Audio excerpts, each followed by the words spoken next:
안녕하세요. 선한로로쌤입니다. 2022년 3월 17일 목요일 시황방송 시작하도록 하겠습니다. 자, 먼저 다우지수입니다. 자, 3월은 불확실성 해소의 달이다 라고 1월, 2월에도 누누이 말씀드렸습니다. 믿기지 않으셨을 겁니다. 1월에 미국의 조기 금리 인상 이슈로 하락, 2월에는 전쟁 관련 이슈로 추가 하락. 그게 최근까지도 이어졌습니다. 그러나 전쟁이 아직 마무리가 되지 않았음에도 불구하고 미증시는 이틀 연속 강하게 상승하고 있습니다. 다우지수 33,800 정도는 회복 시도를 하고 있습니다. 여기서 안착이 되면은 이거 살짝 밀려도 요 구간 흔들기만 나와도 안착이 된다. 혹은 한 번 더 양봉이 나오면 아주 좋겠죠. 그래서 이렇게 안착만 된다라고 하면은 한 다음 주 정도에는 이제 21선이 이제 꼬리를 이렇게 완만하게 만들고 다음 주 후반 정도에는 살짝 말아 올리려고 할 거예요. 그러면은 다음 주 후반에서 그 이후까지도 좀 긍정적인 모습은 가능성이 있다. 살짝 쉬어도 되고 여기서 위쪽으로 한 번 더 치고 올라가서 쉬면 아주 좋다라는 정도 보시면 될 것 같습니다. 나스닥 3.77% 강세를 보였습니다. 모양은 비슷하죠. 나스닥이 더 많이 밀렸기 때문에 퍼센테이지가 좀 크고 변동성이 좀 컸을 뿐이지 모양은 비슷하다라고 보시면 돼요. 그래서 나스닥 같은 경우도 다시 한번 13,200포인트 쪽 위쪽으로 올라왔는데 나스닥은 이제 이렇게 올라와서 14,000포인트 회복되면은 더 좋아질 수 있다라고 누누이 말씀드렸습니다. 14,000 회복이 굉장히 중요합니다. 일단 저점은 가능성은 좀 높이고는 있는데 아직 전쟁 부분이 좀 일단락은 안 됐다라는 거. 그러면은 불확실성 해소된 게 뭐다?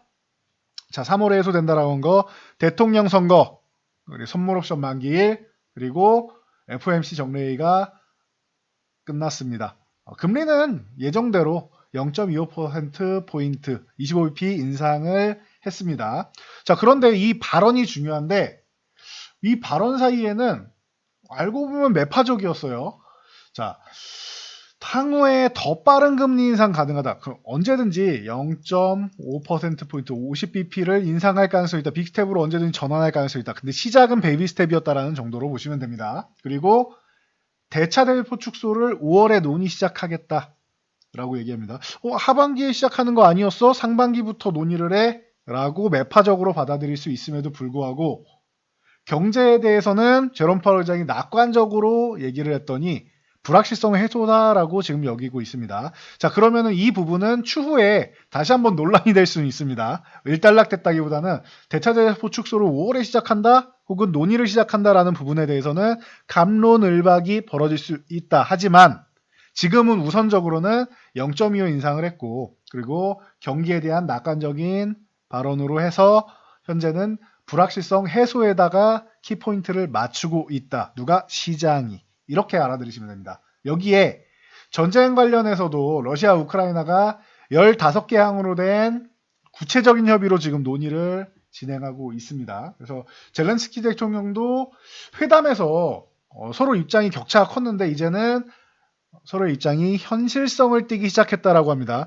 협상이 진행이 되고 있고 기존에는 자기 주장만 내세웠으면 대화가 오가고 있다 정도로 해석하시면 됩니다. 이 발언은. 그러면은 말씀드렸듯이 빠르면 다음 주, 늦으면 다다음 주, 3월 안에 가능성 열려 있다라고 말씀드렸는데 이거 아직까지 충분히 열려 있다라고 보시면 될 것 같아요. 러시아도 급하다라고 말씀을 드렸습니다. 제재가 푸틴이 생각한 것보다 더 강하게 들어온 거죠. 그리고 그거는 민간인을 학살하는 부분에 대해서는 전 세계 어느 곳도 가만히 놔두지 않는다라는 것을 다시 한번 명시하면서 중국이랑 북한 이런 쪽에 메시지를 보내는 거다라고 생각하시면 돼요. 전쟁은 안 일어나야 되지만 만약에 뭔가 분쟁이 일어나더라도 군인끼리 해결해야 된다라는 정도로 생각하시면 됩니다. 그래서 이 정도까지만 보시면 되고 중국도 섬뜩할 거예요 지금. 본인들도 러시아를 이제 겉으로는 손절하고 뒤로는 챙기긴 했는데 우선적으로 저 상황을 잘 지켜보고 대만 쪽을 어떻게 할까, 어떻게 요리할까 고민하고 있었을 텐데 적어도 민간인은 건드리지 말아야겠다 정도는 중국이 느끼고 있을 겁니다. 그래서 이 정도까지 보시면 되고 자 그래서 우리나라 시장도 반등은 나왔습니다. 코스피 0.32% 상승을 했고 코스닥은 모양은 비슷한데 그죠? 근데 변동성이 조금 더 강할 뿐이에요. 그리고 코스닥은 그렇게 말씀드리던 900포인트 회복 가능성이 있다. 어제도 말씀드렸는데 회복되고 있죠. 가능성은 좀 높은 것 같습니다. 이 정도 양봉 강하게 나오고 거래량도 늘 정도면은 어제 오늘 올라오면서 거래량이 조금씩 늘어나고 있는데 이러면 코스닥은 좀 양호하지 않은가. 이제 좀씩 강해지고 있는 방향으로 가지 않느냐. 제가 말씀드렸죠. 하루 이틀 정도 3,300억 매도하고 하루 이틀 정도 지나서 다시 매수가 들어오기 시작할 수 있다. 다시 1,000억대 이상으로. 그러면은 코스닥은 좋아질 수 있다 말씀드렸는데 외국인들 오늘 3,200억 매수를 했습니다. 자, 그렇다라는 것은 기관도 뭐 2,600억 매수를 했는데 그렇다라고 하는 것은 코스닥의 수급이 강하게 드라이브를 걸고 있다라고 보시면 됩니다. 기존에도 말씀드렸듯이 코스닥은 여러분들이 지금 전쟁 중이라서 지금 굉장히 좀 실망스럽고 피곤한 구간일 수 있지만 걱정할 필요는 없다. 라고 누누이 말씀드렸는데 그냥 보이실 거예요. 눈으로 보이실 거예요. 900포인트를 이렇게 갭으로 넘어서 장대 양봉으로 올라오는 거 제일 좋은 현상이라고 말씀드렸죠. 돌파 가능성이 매우 높습니다. 이러면은 보통은 900포인트 이렇게 넘어와도 제가 돌파 시도 중입니다라고 하는데 제가 돌파 가능성이 매우 높습니다라고 말씀드린 경우는 드물지요. 근데 이번에는 확률이 굉장히 높기 때문이다. 전체적인 수급 동향도 양호하다 보시면 될 것 같습니다. 보시면 풋옵션 어때요? 200억 가까이 정산했죠. 195억을 정산했죠. 자, 하락 포지션, 하락에 대한 위험성은 우리 고려하지 않겠다라고 외국인이 외치고 있죠. 콜옵션 60억, 규모 있게 들어오죠. 6억 정도 들어오면 제가 금액 거의 없습니다 말씀드리는데 60억 되면 얘기가 다르죠.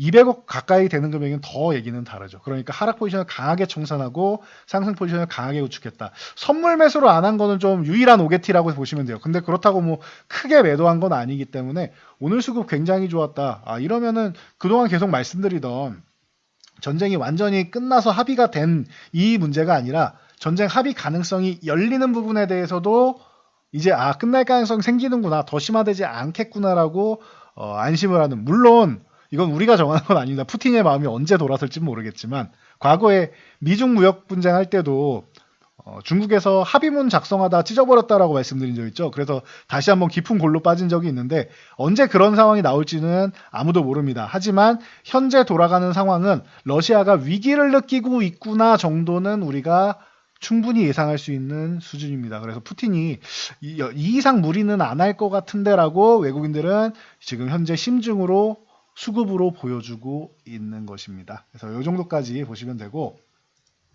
자, 종목별로는 삼성전자가 주주총회를 열었습니다. 그래서 메타버스 로봇 신사업 쪽을 육성한다라는 소식에 이제 뭐 삼성전자 오늘은 뭐 기술적 반등 정도로 보시면 돼. 오늘 특별히 강한 게 없습니다. 21선도 올라타지도 못했고 특별히 의미 있는 반등이 아니에요. 그냥 기술적으로 오늘 전체적으로 반등 나니까 같이 좀 반등이 나온 것이고 그리고 이제 삼성전자 주총에서는 이런 뭐 로보를 비롯해서 누누이 말씀드렸죠. 그때 3,000원대 말씀드리고 이제 시작할 때부터 말씀을 드렸는데 이때 뭐 놓치셨어도 중간에도 잡을 기회가 많았는데 로보 같은 경우가 뭐 대장이다라고 누누이 말씀드렸고 오늘 강세를 유지하지는 못했습니다. 전체적으로 로봇주가. 그리고 뭐 로보 외에도 뭐 JLK라던가 뭐 유진로봇, 아진엑스텍, 휴림로봇, 사이맥스 같은 종목도 전체적으로 좋았는데 전체적으로 윗꼬리는 좀 달았습니다. 그러면은 쉬는 구간 나오면은 매매를 하시면 되겠죠. 쉬는 구간이 안 나오면은 딱히 올라가는 종목을 추격 매수할 필요는 없다라는 거 다시 한번 말씀드리고 뭐 NC소프트나 뭐 이 메타버스 쪽도 메타버스 로봇 신사업을 육성한다고 했기 때문에 NC소프트 같은 경우도 이제 저점에 대한 메리트 그리고 선익시스템 같은 경우 증착장비 쪽 누누이 말씀드렸고 뭐 MP, 맥스트, 옵티시스, IM, 이렌텍, 덱스터 같은 관련주들 최근에 메타버스 관련주도 굉장히 어려움을 겪었는데 추세가 전환되는 모습이 나오기 시작합니다. 역시 삼성이 들어가면은 추세 조단이 좀 빠르다. 삼성뿐만 아니라 대기업이 들어가면 빠른데 그 중에서도 삼성전자는 워낙 상징적이기 때문에 추세 전환이 좀 빠르게 나오고 있다 보시면 됩니다. 이거 참고하시고요. 필라델피아 반도체 지수를 비롯해서 이 전날 인텔이 이제 독일의 반도체 공장을 건설하고 유럽에 10년간 110조 원을 투자 계획을 밝혔다 말씀드리면서 반도체주 살아난다 말씀드렸는데 하이닉스 115,000원 여기 지지력 테스트 한번 한데 바로 회복하고 오늘 점프까지 했습니다. 하이닉스는 뭐 걱정할 게 전혀 없다라고 말씀드렸는데 이러면서 어떤 현상이 나왔느냐 LG에너지솔루션도 오늘 소폭 상승 3%대 상승을 보이긴 했는데 코스피 2위 쪽을 이제 탈환하는 이런 모습입니다. 2위 싸움이 좀 재밌게 됐습니다. 그래서 2위 경쟁을 다시 한번 뭐 불티나게 하고 있다라고 보시면 됩니다. 그래서 하이닉스가 2위를 뭐 탈환하는 모습 보였고, 뭐 DB하이텍이라던가 뭐 누누이 말씀드렸죠. 우리나라에서 파운드리 하면 뭐 DB하이텍이 가장 뭐 기본이다. DB하이텍은 최근에 뭐 과하게 밀린 정도는 아니었고 67,000원 정도는 잘 유지해주면서 왔다 갔다 하고 있었는데, 자 그럼 어떻게 하느냐? 지금 살 수도 있겠지만 저라면은 아예 74,000원을 회복할 때 매매하거나 7만원 아래쪽을 주거나 7만원 전후를 주면은 좀 밀리면 사거나 둘 중 하나를 할 것 같아요. 지금과보다는. 그래서 비싸더라도 74,000원 회복한 다음 들어가면 왜 좋은가요? 저항을 돌파하기 때문에 속도가 빨라진다. 지금보다 가격은 높지만 지금은 샀는데 만약에 여기서 밑에서 조금 더 횡보하면 시간을 좀 버리게 되는 거죠. 지금은 순환매를 노릴 수 있는 구간이기 때문에 기존에 보유하신 분들이야 뭐 당연히 보유하시면 되는 거고, 그리고 신규 매수라고 생각하면은 74,000원 넘어간 다음에 사는 게 좀 더 유리하거나 7만원 전후를 주면은 매매하는 게 더 유리하다는 거 보시면 될 것 같습니다. 그 외에 뭐 동진 세미캠, 위오테크닉스, 뭐 테스, 원익 IPS, 테크윙, 뭐 유니테스 이런 전체적으로 전공정, 후공정, 그리고 뭐 소재할 거 없이 전체적으로 다 좋은 움직임을 보이고 있다라는 거 참고하시면 될 것 같습니다. 반도체주들도 저점 타이피 정도는 노리고 있는 모습이다. 하이닉스를 필두로 해서 움직이기 시작했다라고 보시면 되고요. LG에너지솔루션도 같이 보고 갈게요. 2위 경쟁을 하기 시작한다라고 했는데 최근에 급락이 나오면서 제가 뭐라고 말씀드렸습니까? 40만원 인도 이탈하고 있는데 이거 싸다고 들어가실 거 아니다. 35만원 구간 쪽에서 유지되는지 지지되는지 이걸 먼저 확인하시고, 만약에 35만원도 이탈하면 35만원 회복되는 걸 노리시고 이 구간에 지지를 잘 받으면은 그때 매매를 고려해 보셔야 된다 말씀드렸는데 반응이 좀 나왔어요. 그럼 여기서 사느냐? 아니요. 조금 전에 말씀드렸던 것처럼 40만원을 차라리 회복하고 들어가는 게 더 유리합니다. LG에너지 아니면은 35만원 부근 이렇게 한 번 더 이중바닥성 움직임을 만들면은 매매를 하거나 좀 더 가격 멜트가 있거나 아니면 40만원 회복할 때 들어가셔야 기간적으로 조금 더 빠르게 튀어 오를 수 있다. 보시면 됩니다. 이거는 40만원 이탈할 때도 말씀드렸죠. 40만원 회복될 때 들어가시는 게 더 유리할 겁니다라고. 그래서 지금 구간은 만약에 뭐 아래쪽 쉰다라고 하는 35만원 부근까지 35만원대까지는 놔두시고 35만원대 가면은 분할로 천천히 35만원 이탈할 때도 그렇고 뭐 천천히 하시고, 이탈하지 않는다면 분할 매수한 다음에 이중바닥성 그리는 거 확인하고 들어가시면 되겠죠. 반등은 시작인데 40만원 회복하는 게, 반등이 여기서 그냥 올라오면 40만원 회복하는 게 더 유리하다는 거. 이 두 가지를 보시는 게 맞습니다. 그게 더 유리합니다. 여러분들이 매매하시는데. 그래서 이 부분 참고하시고, 뭐 LG에너지 솔루션을 비롯해 LG화학이라던가 LNF, 뭐 포스코 케미칼, 뭐 이런 종목들이 전체적으로 좋았는데 바닥권 탈피하는 모습이냐? 맞습니다. 그런데 아직 뭐 21선을 회복한다거나 포스코 케미칼도 뭐 11만원을 회복해야 좀 더 이제 신뢰성을 높이는데 아직 이 정도는 아닙니다. 그럼 양봉 하나 더 세워줘서 아예 11만원 회복할 때 들어가는 게 유리하다라는 거예요. 그 외에 뭐 첨보나 대보마그네틱, 원익 PN 이런 종목 전체적으로 긍정적인 모습을 보이고 있다라는 거. 2차전 지주도 최근에 굉장히 좀 어려웠는데 금리에 대한 불확실성이 해소가 되니까 반등이 나온다. 거기에 전쟁에 대해서도 불확실성 해소 가능성이 열렸다라고 보시면 됩니다. 자, 그리고 금융주가 같은 경우는 생각보다 약했어요. 미국 금리 인상을 했는데 이 경제에 대한 낙관적 반응이 나오니까 KB금융이 올라오긴 했는데 59,000원 회복에 실패했습니다. 이러면 어떻게 한다? 59,000원 회복되고 들어가거나 아니면 쉴 때 들어가면 된다. 금융주도 대형주 좋아하시는 분들은 좀 안정적으로 들고 가기에는 충분해요. 왜? 앞으로도 꾸준하게 미국 금리는 인상될 것이고, 그렇다면 우리가 선제적인 금리 인상 조치는 취했지만 우리나라 자체적으로 부동산 가격 너무 오르고 해서 뭐 대책이 안 서니까 금리 인상을 취했지만 미국을 따라서 미국 연속적으로 금리 인상을 하고 뭐 0.5%도 인상하고 그런다라고 하면은 우리도 따라서 추가적으로 금리 인상 더 할 수 있다라는, 그러면 뭐 금융주들 같은 경우는 나쁠 게 없다라고 보시면 될 것 같습니다. 그래도 오늘은 경기에 대한 긍정적인 발언에 의해서 쉰다라고 하면은 쉬는 구간에서 보시면 되겠죠. 아니면 KB금융 59,000원 회복될 때 이럴 때 들어가시는 겁니다. 그래서 계속 오늘 강조해드린 게 저항 구간에 근접한 종목을 매매하는 게 아니라 쉬거나 저항을 돌파한 다음에 매매하는 게 유리하다. 오늘의 키포인트는 이거예요. 계속 강조해드리는 겁니다. 저항이 있는데 저항 구간에서 잘못 매수하면 이렇게 조정을 받잖아요.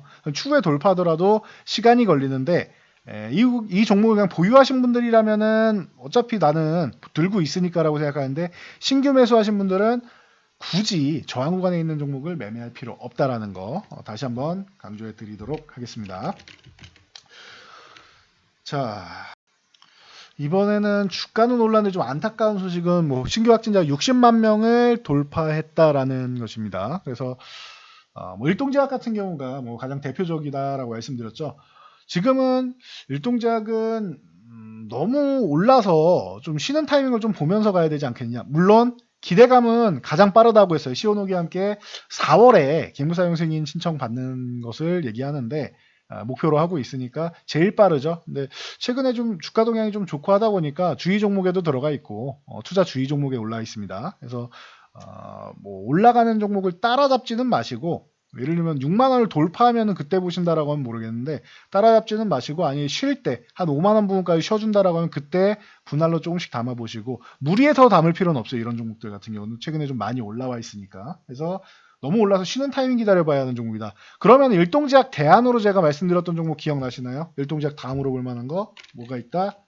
현대바이오 같은 경우. 물론 저는 임상 3상 진행 중인 걸 좋아하지 임상 2상을 진행한다 이런 거는 아직 멀었기 때문에 별로 좋아하지는 않습니다. 근데 대안으로 볼 수 있는 거는 현대바이오 정도가 된다. 오늘 신규 확진자에 힘입어서 올라갔다가 다시 눌리긴 했는데 3만 1,000원만 유지해준다라고 하면은 이거 트레이딩 관점에서는 짧게 볼만합니다. 그래서 이 부분 뭐 참고하시면 될 것 같아요. 누군가는 여기서 수익 실현을 하고 누군가는 그래서 밑에서 받아주고 하는 모습은 나오고 있죠. 그래서 이 구간이 지금 과도기적인 구간인데 3만 1,000원 이탈한다 생각하고 3만 2,000원 정도에 매수하는 거는 해볼 만한 도전이죠. 뭐 1,000원이라고 해봐 한 3% 정도니까요. 그래서 3%대 손절을 정도를 잡고 3, 4% 정도 손절을 잡고 들어갈 만한 구간은 된다 보시면 될 것 같습니다. 짧게 치고 빠진다라는 생각으로 보시는 거겠죠. 그래서 이 정도까지 보시면 되고 자 그래서 오늘은 좀 주의하실 부분이 저항 구간에 도달한 종목 자제하시고 차라리 이렇게 저항을 돌파되어 있는 종목을 좀 보시는 게 맞습니다. 말씀드렸는데 순환매가 어려우신가요? 최근에 계속 말씀을 드리고 있는데 자 삼목에스폰 같은 경우도 제가 뭐 워낙 뭐 가장 뭐 대표적으로 이제 건자재와 함께 말씀드린 뭐 거포직 대표 종목인데 요즘에 이제서야 막 얘기 많이 나오죠. 작년부터 강조는 많이 해드렸고 뭐 저희도 이제 트레이딩 자체도 많이 했던 종목인데 자 삼목에스폰은 어떻게 해요? 26,000원 24,000원 저항 구간 돌파하면은 다음 26,000원인데 이 구간에서 잘 움직이고 있다 말씀을 드렸는데 26,000원도 넘어가니까 또 어때요? 또 급등 보이죠. 자 그럼 이거 어떻게 해요? 어떻게 합니까? 기가 막히죠. 종목 자체는 최근에만 해도 뭐 12,000원 이때가 아니라 16,000원 돌파할 때만 매수해도 흐름이 빨라진다라고 했죠. 한 일주일 정도 행보한 후에 위쪽으로 원사이드하게 올라가죠. 굉장히 좋죠. 이래서 대장을 매매해야 된다라고 말씀드린 거고 그 중에서 저희가 뽑아 드리는 겁니다. 삼목의 스폼 그리고 뭐 성신양의 노루페인트 대표적인 종목 말씀드리죠. 대림비엔코, 벽산, 하츠 이런 종목들 꾸준히 말씀드렸는데 뭐 삼목이 대장이다라고 계속 말씀을 드렸습니다. 필수예요 이거는. 그래서 뭐 삼목의 스폼 같은 경우가 지금 이렇게 기가 막히게 올라왔는데 이제는 그럼 어떻게 하나요? 분할 매도요. 지금이라도 사야 되나요? 아니요. 분할 매도 하시면 됩니다. 워낙 많이 올랐죠. 이거 16,000원에 돌파했을 때 매수하신 분도 이거 한 2,500원만 더 올라가면은 2배예요. 2배 올라온 겁니다. 이 구간에서 저점도 아니에요. 저점에서는 이미 2배가 넘었죠.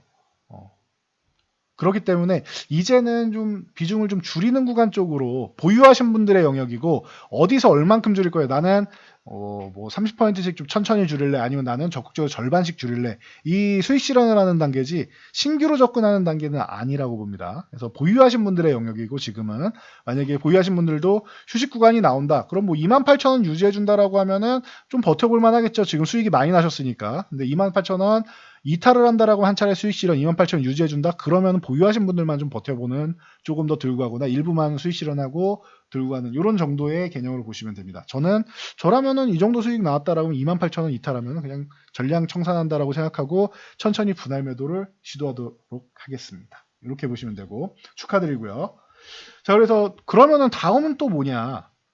제가 계속 누누이 순환매 이렇게 말씀을 드리고 있는데 여러분도 메모만 해놓으셨어도 제가 뭐 다른 새로운 섹터를 가져오지 않아도 여러분들이 생각하실 수 있는 것 같아요. 자, 오늘 그럼 어떤 섹터가 쉬었는가 핵심 섹터 중에 뭐가 쉬었는지를 생각해 보세요. 지난주부터 꾸준히 강조했었고 여러분들이 메모라도 해놓으셨다면은 확인할 수 있습니다. 뭐가 쉬었죠? 제가 볼 때는 어제 오늘 해가지고 일부 종목은 순환매는 돌았지만 두산중공업 같은 종목이 이 순환매가 돌면서 얘가 좀 쉬고 있지 않나 싶습니다. 22,000원 유지해준다라고 하면은 이 22,000원을 유지해주는 조건 하에 장대 항목으로 돌파했죠. 그리고 나서 뭐 했어요? 쉬었어요. 음봉이 너무 많아서 좀 아쉬운 건 있는데 이게 아쉽지 않은 이유는 거래량이 줄어들고 있기 때문이다라는 거. 그리고 22,000원을 이탈하지 않고 이 구간에서는 저 매수 기회를 주고 있다는. 만약 22,000원 이탈하면 손절한다 생각으로 600원 정도는 여러분들 3%도 안 되는 가격이니까 22,000 이탈하면 손절한다는 마음으로 이런 종목들을 노려볼 수 있겠죠. 원전 관련주들. 그래서 두산중공업뿐만 아니라 일진파워 같은 경우도 오늘 같은 경우 휴식이 나오고 있죠. 그래서 강세가 나온 다음에 가격 조정을 세게 안 받고 있어요. 그럼 횡보를 하면서 잘 버텨주고 있습니다. 뭐 이런 종목들.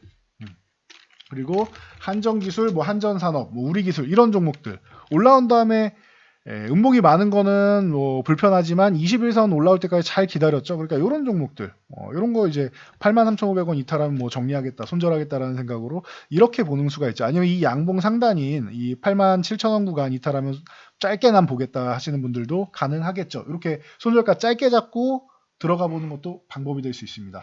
그러니까 이런 식으로 투자 아이디어를 알려드리는 거예요. 이 종목을 무조건 사세요 이런 거보다 투자 아이디어를 알려드리는 거예요. 저항에 근처에 도달한 종목들 이렇게 맞고 이렇게 윗골이 단 종목들 이런 종목들 매매하는 게 아니라 이렇게 돌파한 다음에 매매도 늦지 않는다라는 거. 그리고 돌파한 후에 휴식을 취하는 종목. 지금 올라오다가 좀 쉬는 종목이죠. 그러니까 쉬는 구간에서 매매하는 종목. 그런 종목들을 여러분들이 보시면 좋고 순환매 잘 모르겠다. 저희가 계속 말씀드렸던 것들 메모해 놓으세요. 섹터들을. 종목들을 메모해 놓으시고. 그리고 오늘 어디 가셨지? 관심 종목에 넣으시면 누가 하셨는지 나오죠. 그 쉬는 섹터들 내가 원하는 자리 정도 되나 보시고 매매를 하시면 되는 거예요. 순환매 노리는 거 저희가 말씀드리는 것 중에서 최근에 말씀드린 것 중에서만 해도 노릴 수 있는 것들이 굉장히 많습니다. 그러니까 이렇게 보시면 될 것 같아요. 저희가 볼 때는. 그래서 대신 이제 원전 관련주는 이것도 생각하셔야 돼요. 유가가 안정화가 된다라고 하면은 대체 에너지에 대해서 뭐 너무 이제 의존도가 또 갑자기 또 대체 에너지 쪽으로 이제 강한 의욕이 들지 않을 수 있습니다. 유가가 안정이 된다라고 하면. 그런데 유가가 안정돼도 8, 90불 위쪽이라고 하면은 그리고 앞으로 더 올라간다라고 하면은 중국에서 지금 봉쇄한다고 그래가지고 유가가 떨어졌죠. 이런 부분이 해소가 된다라고 하면은 유가는 다시 중국 소비에 대한 기대감으로 올라가겠죠. 올라갈 수 있겠죠. 최근에 쉬었던 부분은. 그렇다라고 하면은 다시 한번 뭐 대체 에너지 쪽에 관심을 가질 수 있고 이렇게 상식적으로 보시면 됩니다. 그래서 이런 거는 이제 매매하는 투자의 아이디어를 말씀드린 거고 중요한 거는 다시 말씀드리지만 포인트는 원전 관련주를 매매하세요가 아니라 핵심 주도주 중에서 지금 돈이 쏠렸던 이 섹터들 중에 저희가 많이 말씀을 드렸는데 이 순환매가 돈다 이거예요. 그럼 쉬는 섹터를 보세요. 쉬는 섹터. 추격 매수를 하지 말고 쉬고 있는 섹터를 매매를 해서 다시 한번 올라가는 이렇게 올라갈 때 또 청산을 매도해서 청산하고 그 다음 또 쉬는 섹터를 매매하고 이렇게 순환매를 좀 돌리시면은 여러분들이 지금 구간에서는 굉장히 또 좋은 트레이딩이 가능한 구간이다. 최근에 저희가 종목 청산해서 이제 압축해야 되고 종목 많으신 분들 다 줄이셔야 됩니다 말씀드렸는데 이렇게 매매를 하셔야 돼요. 이게 눈에 안 보이신다? 저희 쪽에 편안하게 상담 신청하시면 된다라는 거 다시 한번 강조해드리고 저는 물러가도록 하겠습니다. 자, 영상이 도움되셨다면 좋아요와 댓글 하나씩 남겨주시고요. 여러분 주변 분들께도 도움되셨다면 저희 채널 시청을 권장 부탁드리도록 하겠습니다. 영상 잘 참고해서 모두 안전 투자하시기 바랍니다.